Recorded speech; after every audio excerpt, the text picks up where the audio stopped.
président de la République l'a rappelé, c'est que l'Algérie ne quémande pas. L'Algérie demande, quand je dis réparation d'abord morale, à savoir à travers le nettoyage, à travers ne serait-ce que... Vous savez, c'est criminel de ne pas dire l'emplacement des 11 millions de mines, notamment sur le territoire, qui ont été laissées. D'ailleurs, à ce passage, beaucoup de pays, notamment comme la Russie, nous ont beaucoup aidés à déminer plus de 2 millions, avec d'ailleurs qui l'ont payé de leur vie. Il y a des mines qui n'ont pas encore explosé, Mahdi, Tout à fait. ce jour. Badis. Ouais, Badis.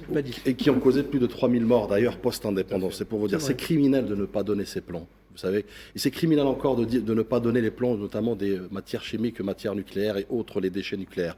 Donc c'est pourquoi c'est important ce chapitre-là. Et on ne peut pas d'ailleurs construire une relation pérenne sur un socle et des fondations pérennes et solides si on n'ouvre pas cette page d'une manière sérieuse, encore une fois sérieuse, dépolitisée et dépassionnée. Parce que c'est là où le bas blesse. Donc tant qu'on laisse effectivement ce dossier être géré par notamment des Rotaillot et autres, qui sont des frustrés, qui sont en manque justement d'inspiration et de programme, notamment pour leur agenda, leur propre agenda respectif, que ce soit le Moussa Darmanin ou le Rotaillot notamment, qui est un agenda de congrès, puisque le 17 mai aura lieu le congrès des Républicains, dans lequel il veut justement, dans ce sillage, se créer un boulevard pour peut-être avoir la présidence des Républicains, lui qui est en guerre avec Laurent Wauquiez, et qui surtout aussi pour se donner en fait toutes ses chances, notamment pour les élections présidentielles, en jouant sur la carte de l'Algérie.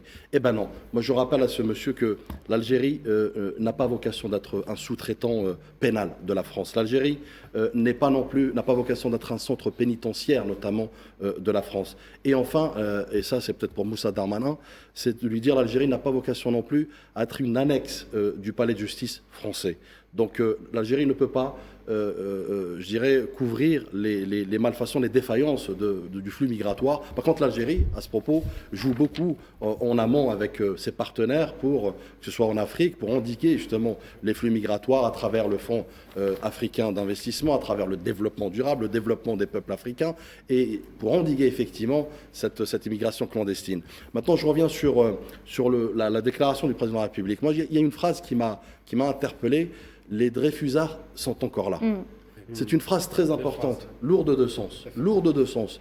C'est que le président, d'abord, au-delà de la leçon de français, effectivement, Mehdi, où je te rejoins, il y a aussi une leçon de diplomatie, c'est-à-dire qu'il est en train d'expliquer, effectivement, que mon seul curseur, c'est le président de la République. Et par voie de ricochet, c'est son ministre des Affaires étrangères. Seuls ces canaux sont légitimes aujourd'hui, sont formels et sont, je dirais, audibles. Expliquer les Dreyfusards, c'est important quand même d'expliquer. J'y viens, sont audibles. Et quand il parle justement, les Dreyfusards sont encore là, c'est pour revenir sur la rhétorique, notamment des conspirateurs. Et pour revenir aussi sur les promoteurs notamment de l'escalade et de la rupture, notamment que ce soit Rotaillot ou autre, parce que Rotaillot, pour moi, ce n'est qu'un pion dans une équation qui le dépasse, politiquement parlant.